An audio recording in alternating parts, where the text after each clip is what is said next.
Hello everyone! The story of Alexstrasza, the Queen of the Dragons. It begins humble, like all dragons, living their lives as proto-dragons in the early days of Azeroth. Back then, it was mainly all about eating, mating, staying alive, simple but honest lives, until the massive threat of Galagrond rose up. This proto-dragon became so large of a problem that it even drew the attention of Keeper Tyr. He was unable to defeat it on his own, but the teamwork of Alexstrasza, her sister Ysera, Malygos, Neltharion and Nosdormu, that was enough to vanquish Galagrond and open Tyr's eyes to the idea that the world of Azeroth could use a bit of extra defense besides just the Keepers. So it was that they called upon their creators, the mighty Titans, to empower these 5 proto-dragons. The nurturing and ever-merciful Keeper Freya called upon her creator Eonar to empower Alexstrasza. This is my gift. Compassion for all living things, a drive to protect and nurture them, and the ability to heal that which others cannot, birth what others may not, and love even the unlovable, who surely need such grace more than any other souls. Known thereafter as the Lifebinder, Alexstrasza would devote everything she was to the stewardship of the living world, having proved her courage and compassion in the battle against Galagrond. It was she who was crowned Dragon Queen, gave a command over her kind. She and the other 4 became known as the Dragon Aspects, each with their own powers and their own domains to lord over. More of their proto-dragon kind was turned into dragons as well, and so began the dawn of dragons upon the world of Azeroth. The red dragonflight will protect this world. For a while, things were really good. Alexstrasza got herself a couple of prime consorts, with the eldest called Tyrannostrus, and the youngest of them being Corialstras. They got this really cute mating ritual, in which the courting dragon shows off their dazzling aerial skills. And she's not called the Lifebinder without good reason. She gave birth to many children, while the dragons performed their duties and safeguarded the world, helping out with smaller wars or preventing demons from taking over the world. Now if you've been playing this game for a while, then you know that the world can use all the defense it can get. Deep within, there are the imprisoned old gods, K'Fun, Yogg-Saron and N'Zoth. Whereas Alexstrasza was given dominion over life, her good friend and closest confidant Neltharion, he was given dominion over the earth and the deep places of the world.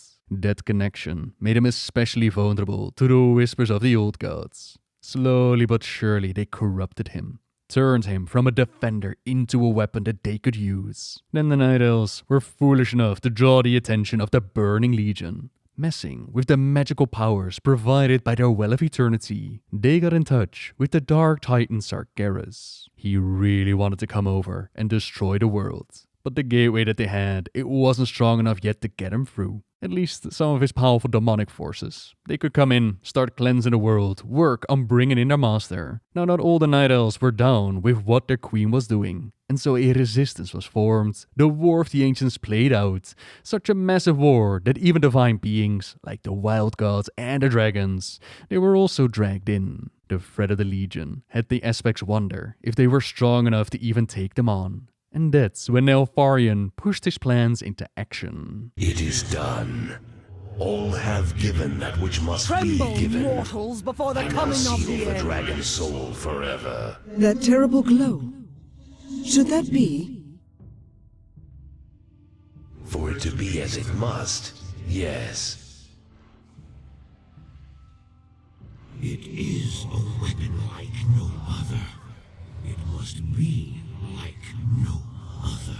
Behold the Dragon Soul, a device born out of the old god's will, out of Neltharion's mad schemes. It's infused with the powers of his dark masters and houses the essences of demons. Then he managed to convince the other aspects to give up a portion of their power, infuse it within the soul, while Neltharion himself made no such sacrifice. Unaware of what was going on with their brother, the Dragon Queen and the other aspects flew into battle.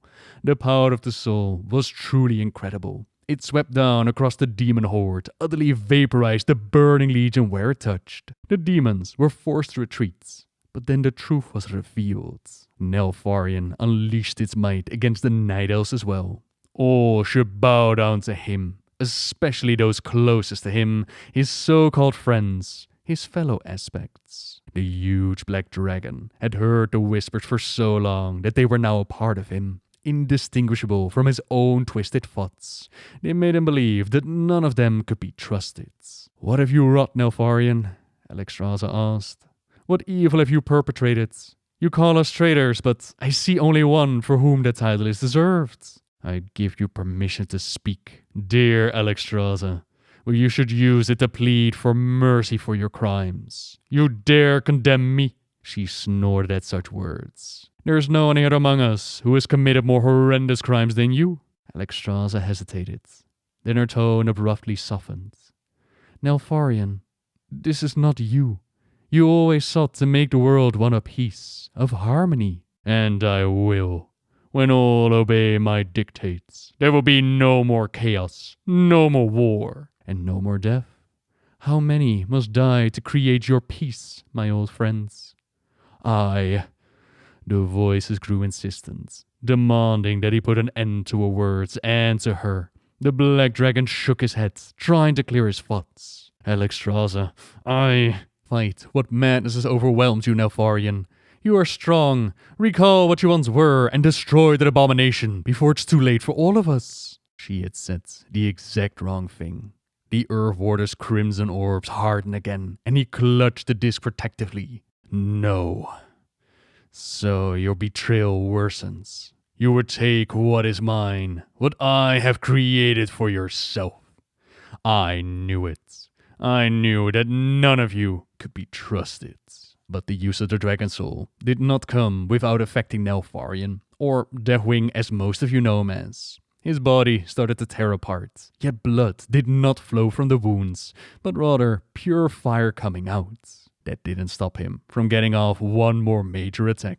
Malygos and the Blue Dragonflight, they had championed the creation of the disc, and so they felt that it was their duty to destroy it. They did their absolute best, but instead it was their flight that was nearly wiped out. It would have gone extinct if not for the actions of Alexstrasza and her dragons. They would gather the remaining blue dragon eggs and do what they could to hatch and raise new whelps, while this attack from his close friend would send Malygos into a deep madness for millennia. Ultimately, Deathwing the Destroyer could no longer ignore his wounds and was forced to retreat, figure out a way to keep his body together, with armor plates as it turns out, while the War of the Ancients continued to play out. A war in which Alexstrasza and Ysera kept on fighting.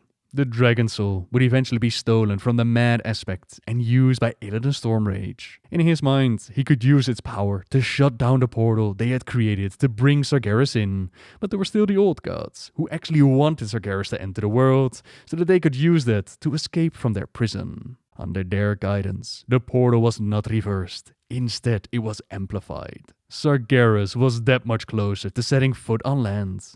What the old gods didn't count on was their corrupted dragon pawn being so devoted to the disc that even their whispers could not stop him from trying to grab it back. Come, sister.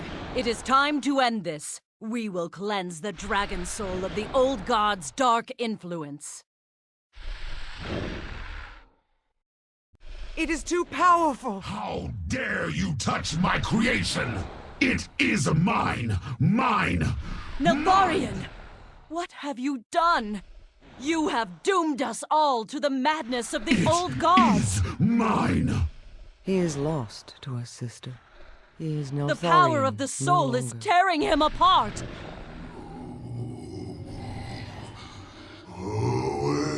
I will not be denied! That tentacle slap meant Deathwing was going to slumber for a while and recover his strength. Ultimately, by all of them working together, the portal was reversed.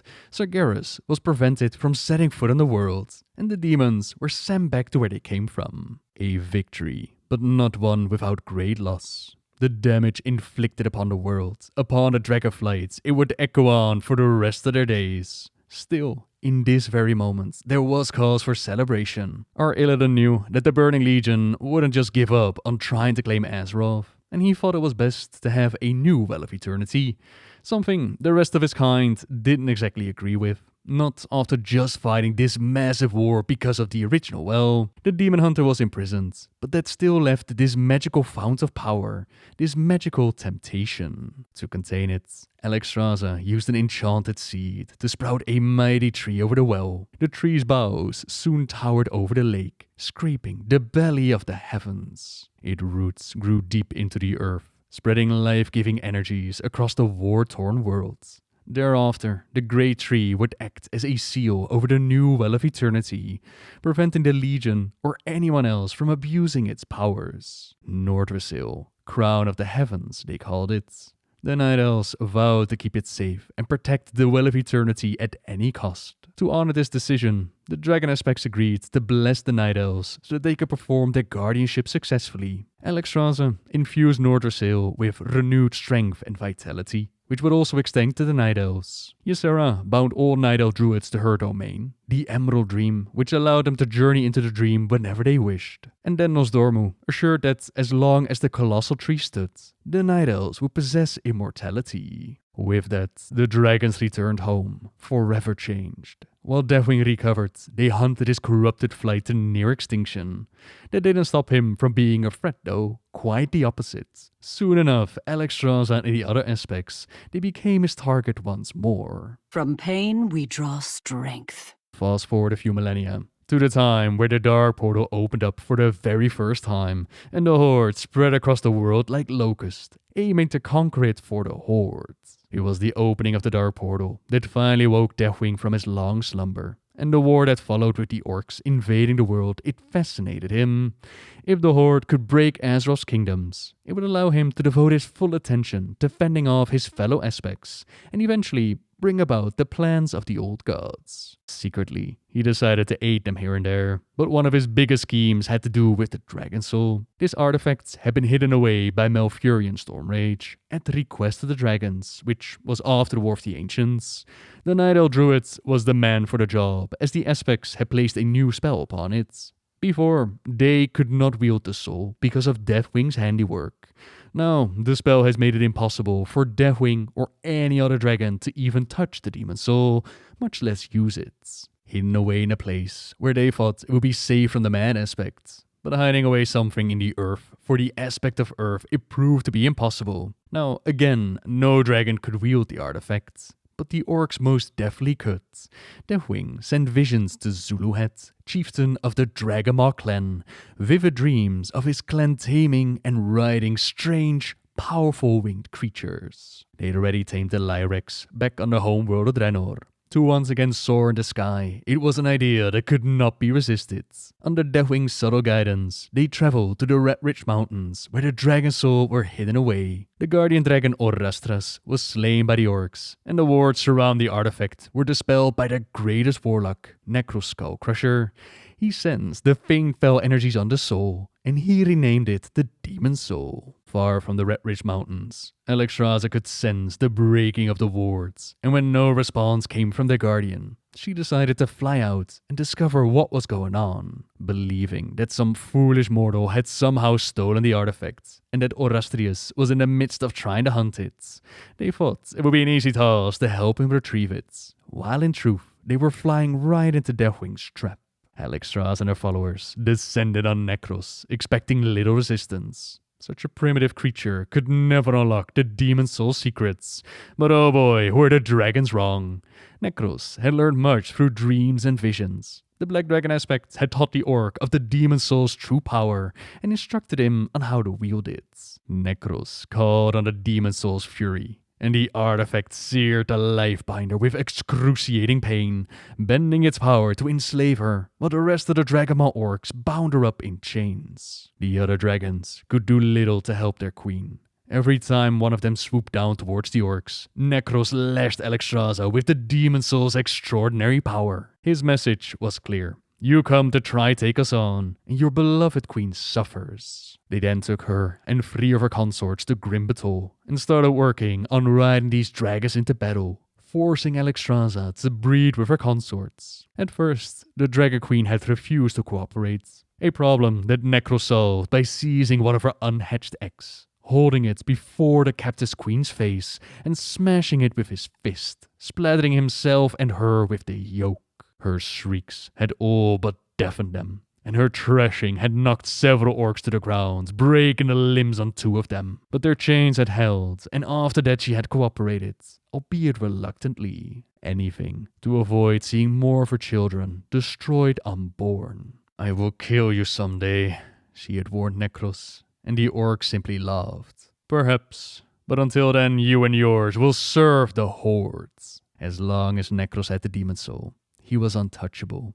From afar, Deathwing rejoiced in Alexstrasza's enslavement. He continued, subtly advising Necros on how best to use the demon soul to control the red dragons. Given the Horde such powerful weapons, it served his plans to restore his black dragonflight, but there was an added benefit. He knew that this would break the Lifebinder's heart. Torment to be relished, to see your kin used as tools of war. In service to the Horde, they burned the forest surrounding Quel'Thalas. They burned some of the Alliance fleet, taking the life of Derek Proudmoore. The enslaved dragons took no joy in the destruction, far from it. Many of them wept in sorrow as they slaughtered in the name of the Horde and burned the life from the wilds. Yet despite their draconic might, the Horde, due to betrayal from within, it would still be defeated by the Alliance. Pushed back all the way through the Dark Portal, which the Alliance of Lordaeron shut down. The orcs that had surrendered, they were placed within internment camps, while small pockets of the Horde, they were still scattered on the planets. Amongst them was the Dragomar clan, barricaded within their stronghold of Grim Betrayal. They continued forcing Alexstrasza to breed and train the red dragons.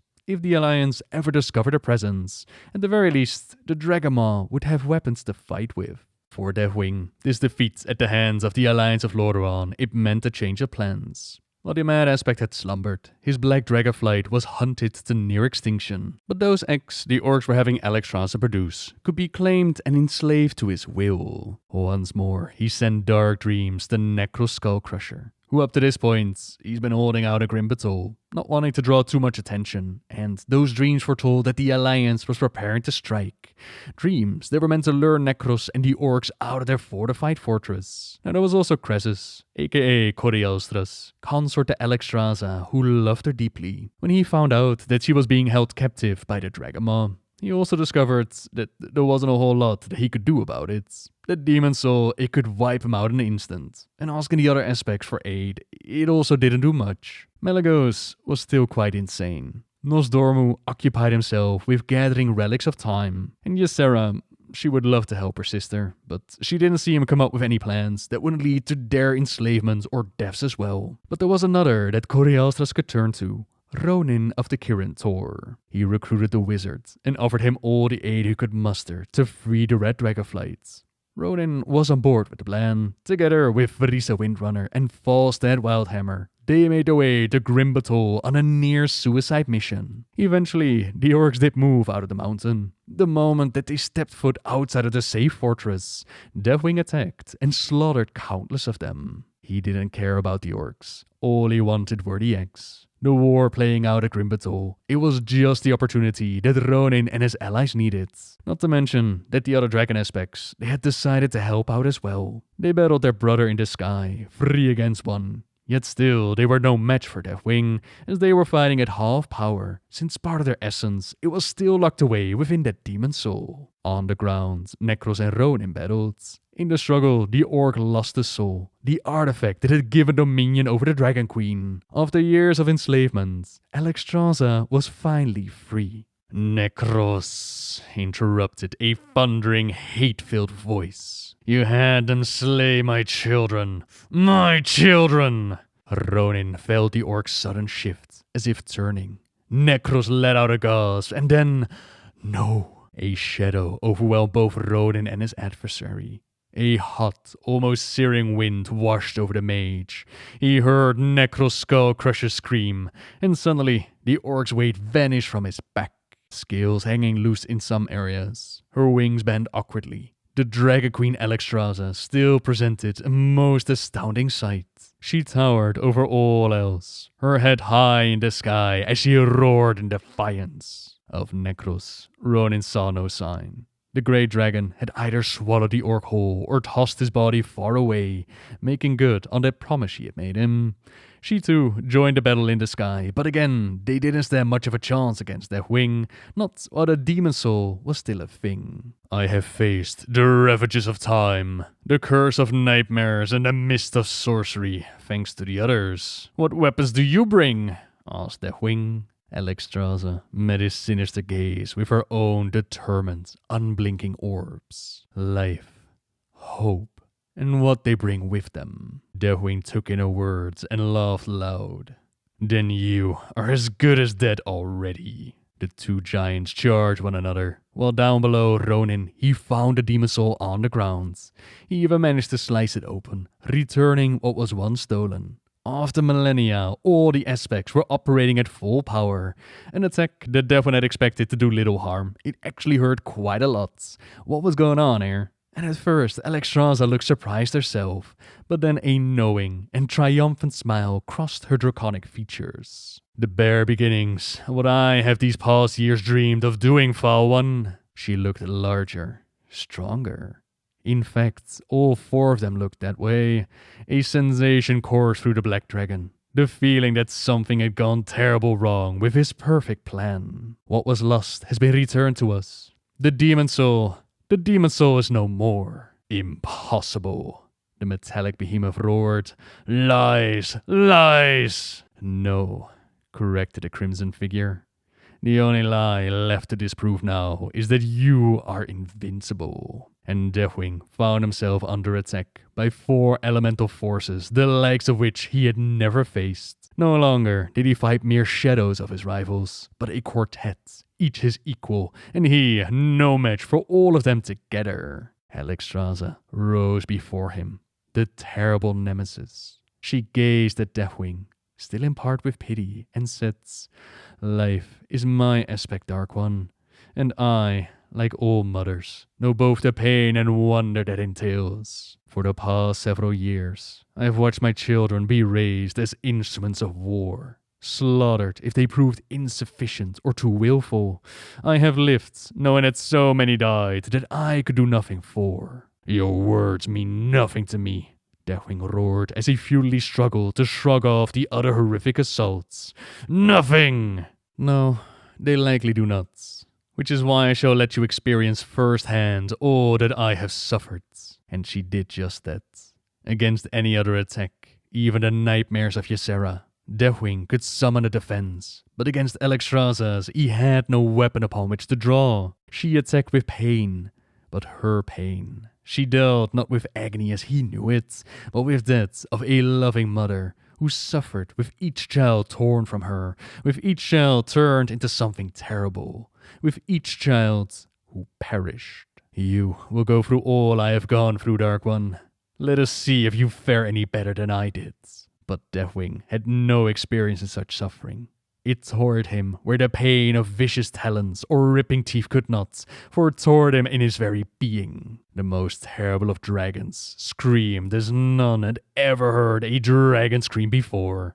That perhaps was all that saved him. So startled were the others by it that they faltered in their own spells.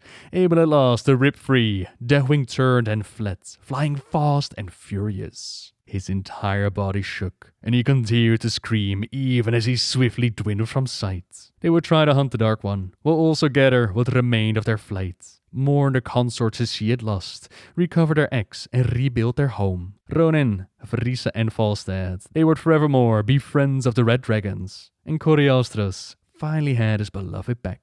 Many years later, Alexstrasza would be questioned about these events during the trial at Garrosh Hellscream. Bane asked her how she felt about them now. I have no quarrel with any race on Azeroth, she replied.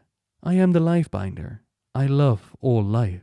Even the orcs, Bane asked, who did such terrible things to you? How could you possibly love them?